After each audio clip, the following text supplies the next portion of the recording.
Welcome to my channel soul of science. दोस्तों, आज हम बात करने जा रहे हैं कोरोना वायरस पे। कोरोना वायरस जिसने इस समय बिल्कुल तबाही मचा रखी है और जिसका अभी तक इसकी तबाही के बाद भी कोई इलाज ढूंढा नहीं जा सका है, ना ही कोई वैक्सीन तैयार की जा सकी है। तो आखिर ऐसा क्या है इस वायरस में जो इसकी वैक्सीन तैयार नहीं हो पा रही है? तो आज दोस्तों इसी के बारे में हम आज समझेंगे कि क्यों इसकी वैक्सीन, क्यों इसका कोई भी इलाज पॉसिबल नहीं है, क्यों इसका इलाज संभव नहीं है और क्या इसका हमारे पुराने ऋषि मुनियों ने सबको इलाज बताया है वह उससे कहीं ये संबंधित है। तो इन सभी जानकारी को आज हम इस वीडियो में देखेंगे और कैसे इस वायरस से बचा जा सकता है, कैसे इस वायरस से हम लोग लड़ सकते हैं, कैसे इस वायरस से हम लोग अपने परिवार वालों को बचा सकते हैं। इस बारे में आज हम समझेंगे कि क्यों इस वायरस को ना ही इसका वैक्सीन बनाया गया है और कैसे इससे बचे। तो चलिए स्टार्ट करते हैं, देखते हैं इस वायरस के बारे में। दोस्तों, इस वायरस को देखने से पहले, इस वायरस के बारे में जानने से पहले हमें यह समझना होगा कि वायरस क्या है, वायरस आया कहां से और वैज्ञानिकों का क्या मत है इस वायरस पे। ठीक है, इसके साथ ही हम देखेंगे कि हमारे ऋषि मुनियों का क्या मत है। तो वायरस को एक हम लोग वैज्ञानिकों के मत से देखा जाए तो वायरस एक ऐसी कड़ी है जो कि लिविंग और नॉन लिविंग को जोड़ती है। हिंदी में बोलूं तो जीवित और निर्जीव के बीच की कड़ी है। वायरस जीवित और निर्जीव के बीच की कड़ी है। तो वायरस को ना तो हम जीवित कह सकते हो ना ही हम मृत कह सकते। हम इसको वैज्ञानिक दृष्टिकोण से देखते हैं। वैज्ञानिकों ने इसे क्या कहा है, तो वैज्ञानिकों का देखें तो स्लीडर और स्वान ने सेल थ्योरी दी थी। सेल थ्योरी के अकॉर्डिंग कि जितने भी जीवित चीजें होंगी वो सब किससे मिलकर बनी हुई, सेल से मिलकर बनी हुई। जी हाँ जी दोस्तों, सारी जो भी जीवित चीजें हैं वो सेल से मिलकर बनी होती है, पर वायरस सेल से मिलकर नहीं बना होता, मतलब वायरस में सेल नहीं होती है, इसलिए उसको निर्जीव माना गया। फिर हम आर.एच. विटेकर का सिस्टम देखे। आर.एच. विटेकर ने क्या किया था, जितने भी जीवित चीजें थी उनको डिफरेंट कैटेगरी में बांट दिया था। आर.एच. विटेकर ने भी वायरस को अपने इस सिस्टम में जगह नहीं दी।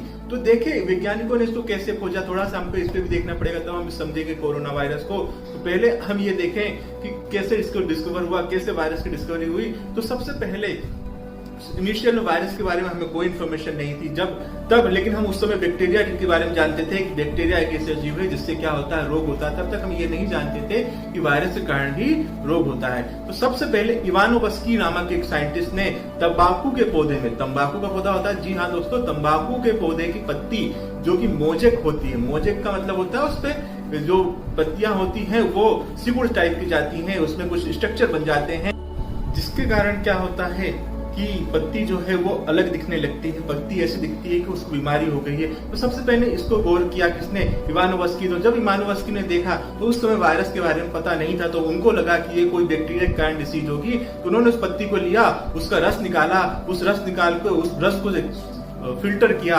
दोस्तों फिल्टर किया उसको बैक्टीरिया प्रूफ फिल्टर से, मतलब वो ऐसा फिल्टर जिससे क्या न जा सके, जिससे बैक्टीरिया पार ना जा सके। तो उन्हें लगा कि बैक्टीरिया तो फिल्टर हो चुका होगा और उन्होंने वो जो लिक्विड था वो लिक्विड दूसरे पौधे में डाल दिया, दूसरे तंबाकू के पौधे पर डाल दिया। तो उन्होंने एक आश्चर्यजनक घटना घटती देखी कि वो तंबाकू का पौधा भी क्या हो गया, रोगग्रस्त हो गया। अब उस समय तक वायरस के बारे में पता नहीं था, तो इवानोवस्की को लगा कि ये कोई नई चीज है, ये बैक्टीरिया तो नहीं है, तो कोई नई चीज है, क्या कहें इसको, क्या नाम दें। उन्होंने अपने एक दोस्त लुईस पास्चर से इस बारे में बताया।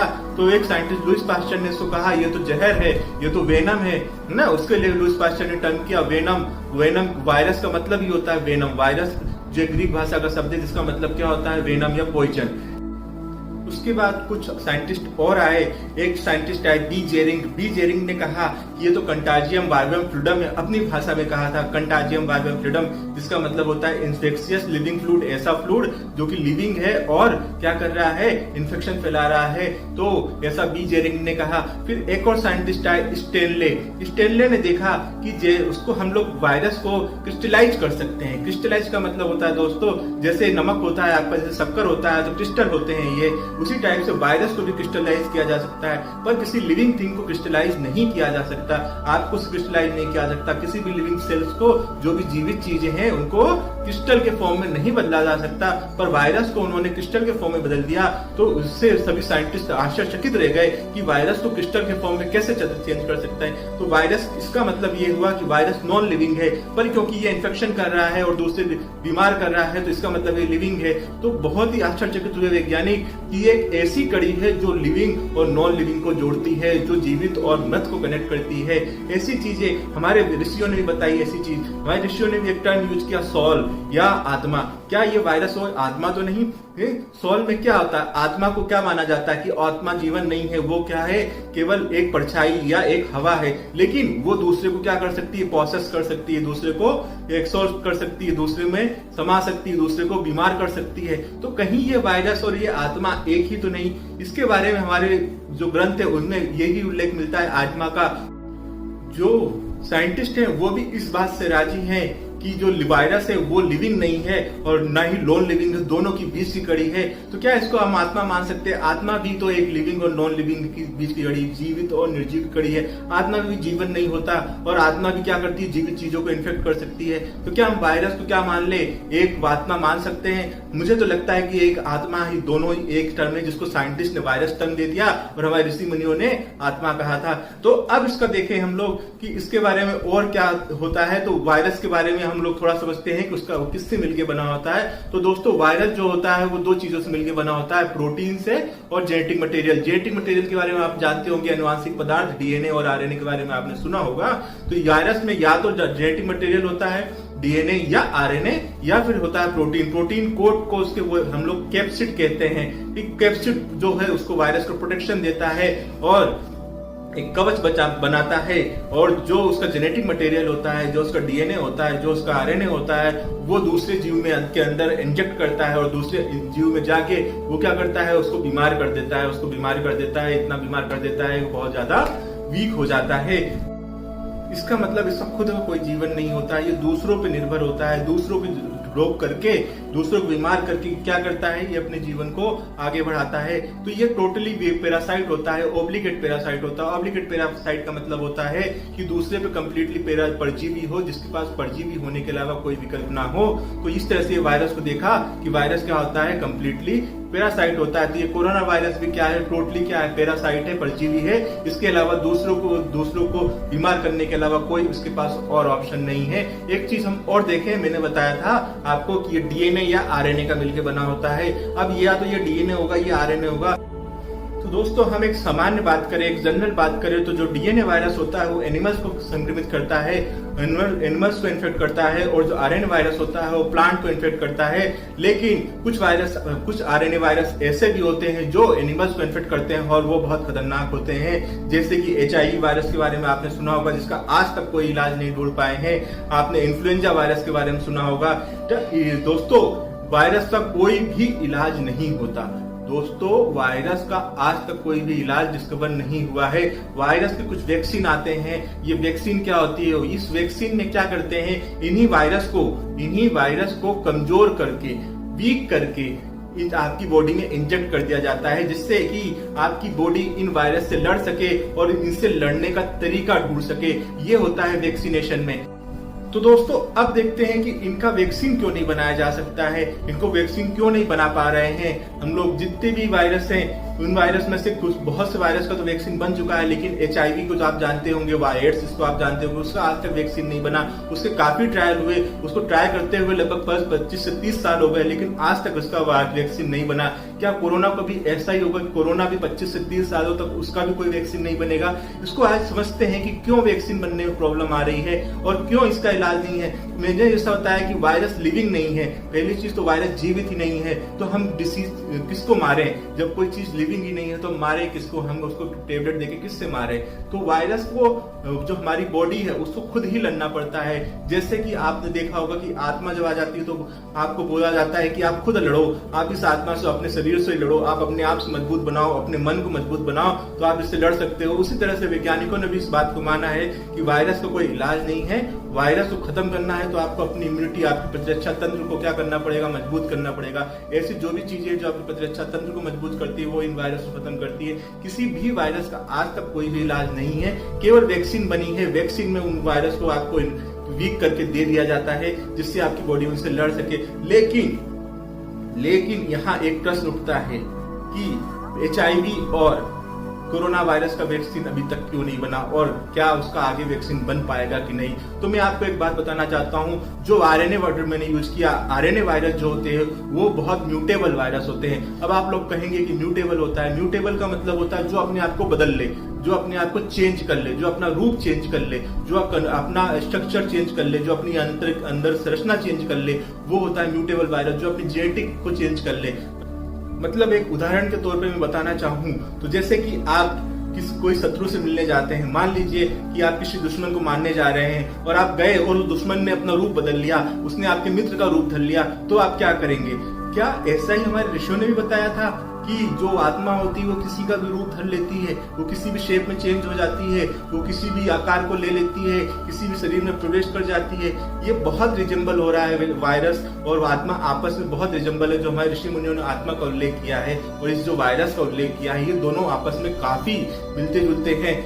मुझे तो दोनों ही एक ही लगते हैं। जो हमारे ऋषि मुनियों ने आत्मा कहा है और जो हमारे वैज्ञानिकों ने वायरस कहा है, वो दोनों एक ही बातें हैं। इसको और समझते हैं तो हमने समझा कि जो रूप बदल लेता है वायरस, अपना रूप बदल लेता है, तो हम उसके एक स्ट्रेन के लिए, मान लीजिए वो इंसान रूप में है, एक एग्जांपल की तरफ बता रहा हूं कि अगर वो इंसान रूप में है, हमने उसके इंसान रूप के लिए क्या बनाया, एक हमने वैक्सीन बनाई। जैसे ही हम उस वैक्सीन बनाते हैं उसने अपना रूप चेंज कर लिया, वो गाय के रूप में आ गया, वो दूसरे रूप में आ गया। अब हम उसके लिए वैक्सीन बनाते हैं तो वो फिर अगला रूप बदल लिया, वो अपना स्ट्रेन चेंज करता जाता है। दोस्तों, वो अपना स्ट्रेन इतनी तेजी से चेंज करता है कि हम लोग उसके लिए वैक्सीन नहीं बना पाते, हम उसका इलाज नहीं कर पाते। इस 30 से 35 साल हो गए हैं, अभी तक एड्स का कोई भी वैक्सीन नहीं बना है। और क्योंकि ये भी एक आरएनए वायरस है, AIDS second most mutable virus है। सेकंड मोस्ट, सबसे फर्स्ट जो होता है, सबसे जो अपना रूप बदलता है वो इन्फ्लुएंजा है। एड्स दूसरे नंबर पे आता है, एचआईवी का वायरस दूसरे नंबर पे आता है, और कोरोना भी मोस्ट म्यूटेबल है क्योंकि ये भी एक आरएनए वायरस है और इन्फ्लुएंजा वायरस का ही या एक रेस्पिरेटरी वायरस का ही एक फॉर्म है जिसका इन्फ्लुएंजा आता है। इन्फ्लुएंजा भी बहुत तेज, सबसे फास्ट कोई रूप बदलता है, सबसे फास्ट किसी का म्यूटेशन होता है तो वो इन्फ्लुएंजा होता है, और इसमें भी सबसे तेज म्यूटेशन होता है। इसमें भी कोरोना में भी बहुत तेज म्यूटेशन है। इसलिए आपने सुना होगा कि इसका वैक्सीन, बार बार आप सब खबर सुनते हैं कि इसका वैक्सीन तैयार कर लिया, इसका ट्रायल चल रहा है, लेकिन कुछ दिनों बाद वो खबर गायब हो जाती है। तो अगर कोई इसकी एक स्ट्रेन के लिए वैक्सीन बना देता है तो उसकी दूसरी स्ट्रेन उसके लिए तैयार हो जाती है, दूसरी की बनाएगा तीसरी स्ट्रेन तैयार हो जाएगी।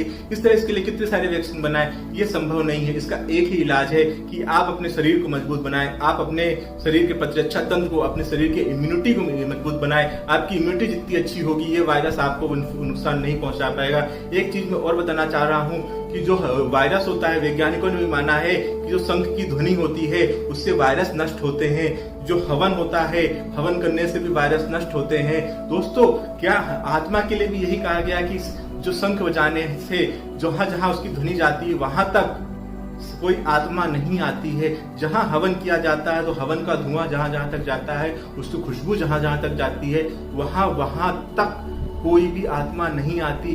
तो ये वायरस और आत्मा मुझे दोनों एक ही टर्म लग रहे हैं। वायरस वैज्ञानिकों का दिया टर्म है, आत्मा हमारे साइंटिस्टों का टर्म, हमारे साइंटिस्ट कौन, ऋषियों का टर्म दिया हुआ है, भारतीय साइंटिस्टों का दिया हुआ टर्म है, और इसका इलाज हमारे साइंटिस्ट बता के गए हैं, हमारे ऋषि मुनि बता के गए हैं। तो आप अपनी इम्यूनिटी को स्ट्रॉन्ग करो, अपने घर पे शंख बजाओ, शंख ध्वनि का उच्चारण करो, अपने आसपास हवन करो, जिससे क्या हो कि ये वायरस पूरी तरह से नष्ट हो जाए। कपूर को आप जलाइए, कपूर जलाने से वायरस नष्ट होते हैं, ये वैज्ञानिकों का भी मत है और ये हमारे ऋषि मुनियों का भी मत है। तो इन सब चीजों का आप अपने घर पे यूज करिए, और अपने प्रतिरक्षा तंत्र को मजबूत बनाने के लिए आप तुलसी, हल्दी और मसालों, जो हमारे मसाले ऋषि मुनि बता के गए हैं, उन मसालों का यूज करिए, दालचीनी का यूज करिए, लौंग का यूज करिए, काली मिर्च का यूज करिए। इन सभी मसालों से आपकी इम्यूनिटी क्या होती है, स्ट्रांग होती है। आप स्ट्रांग रहेंगे, आपकी इम्यूनिटी स्ट्रांग होंगी, तो कितना बड़ा सा बड़ा वायरस हो वो आपको कुछ नहीं कर सकता है। आप अपने एनवायरमेंट को शुद्ध करके रखेंगे, अगर आप ऐसा करेंगे तो ये वायरस आपके आसपास भी पनप नहीं पाएगा। तो आपको जरूरत है कि ये सब चीजें करने की, जिससे कि आपका परिवार सुरक्षित रह सके, आपका शहर सुरक्षित रह सके, आपका देश सुरक्षित रह सके। आपको खुद को सुरक्षित रखना है और अपने देश को भी सुरक्षित रखना है। कोरोना वायरस का वैक्सीन बन जाए, बहुत इसकी संभावना बहुत कम है। मैं पहले बता चुका हूँ, एचआईवी के वायरस की संभावना दूसरे नंबर पर होने के बावजूद उसकी अभी तक 30 सालों या 35 सालों में उसका वैक्सीन नहीं बन सका है। तो इस वायरस का वैक्सीन बनना, कोरोना का वैक्सीन बनना इतनी जल्दी संभव नहीं है। इसके लिए एक ही उपाय है कि आप अपने प्रतिरक्षा तंत्र को मजबूत करें और इस कोरोना से निपटे। हम साथ में लड़ेंगे। आप घर पर रहिए, सोशल डिस्टेंसिंग का पालन करिए और अपने एनवायरनमेंट को, अपने सराउंडिंग को, अपने लोगों को स्वस्थ रखिए और अपने प्रतिरक्षा तंत्र को मजबूत कीजिए। वायरस का केवल एक ही इलाज है, किसी भी वायरस का आज तक इलाज नहीं हुआ है। आपको जो गोलियां दी जाती हैं वो गोलियां दूसरे इन्फेक्शन को रोकने के लिए दी जाती है, क्योंकि आपका इम्यून सिस्टम, आपका प्रतिरक्षा तंत्र कमजोर हो जाता है वायरस के इस संक्रमण से। तो दूसरी गोलियां जो है वो दूसरे इन्फेक्शन को ना आने दे, बैक्टीरिया वाले इन्फेक्शन को रोक दे। इसलिए आपको वायरस की बुखार में भी क्या दी जाती है, दूसरी गोलियां दी जाती हैं। तो आप संभल के रहिए, आप सुरक्षित रहिए, अपने घर पे रहिए और पूरे देश को और पूरे विश्व को इस वायरस से सुरक्षित रखिए। और अगर आपको ये वीडियो पसंद आया, आपकी बात सही लगी हो, तो प्लीज इसको लाइक, सब्सक्राइब और शेयर जरूर करिए, जिससे ये हर लोगों तक पहुंचे, हर लोग इससे जो है अपने शहर को और अपने परिवार को सुरक्षित रख सके। इस बातों को इतना भी फिर बताइए कि हमारे साइंटिस्ट इसके बारे में पहले ही बता चुके हैं, हमारे जो ऋषि मुनि हैं इस चीज को पहले डिस्कवर कर चुके हैं। तो इस चीज को भी हमें पूरी दुनिया को बताना चाहिए, इसलिए इस वीडियो को आप जितना हो सके उतना शेयर करिए। धन्यवाद। आगे इस वीडियो में ही मैं इसमें, अब क्योंकि ये इतना ज्वलन टॉपिक है, तो इससे कॉम्पिटिटिव एग्जाम्स में, चाहे कोई भी कॉम्पिटिशन एग्जाम हो, चाहे जीके का क्वेश्चन हो, हर क्वेश्चन में इससे रिलेटेड, हर एग्जाम्स में इससे रिलेटेड क्वेश्चन जरूर आएगा। तो इससे रिलेटेड क्वेश्चन को जानने के लिए इसका पार्ट 2 में बनाऊंगा, जिसमें सारे एग्जाम जो भी इस वायरस से रिलेटेड आ सकते हैं, एग्जाम्स में क्वेश्चन आ सकते हैं, किसी भी कॉम्पिटिशन एग्जाम हो, कोई भी कॉम्पिटिशन एग्जाम्स में ये ऐसा नहीं होगा जिसमें कोरोना वायरस से क्वेश्चन ना आए। तो इसके लिए मैं इसके सेकंड पार्ट में इससे आने वाले क्वेश्चंस का एक सेट बनाऊंगा कि जितने भी विद्यार्थी हैं, जितने भी स्टूडेंट्स हैं जो इस वीडियो को मेरे चैनल से जुड़े हुए हैं, उन सभी को इससे लाभ हो और उनका क्वेश्चन भी क्या हो, वो भी अपने लाइफ में, करियर में भी तरक्की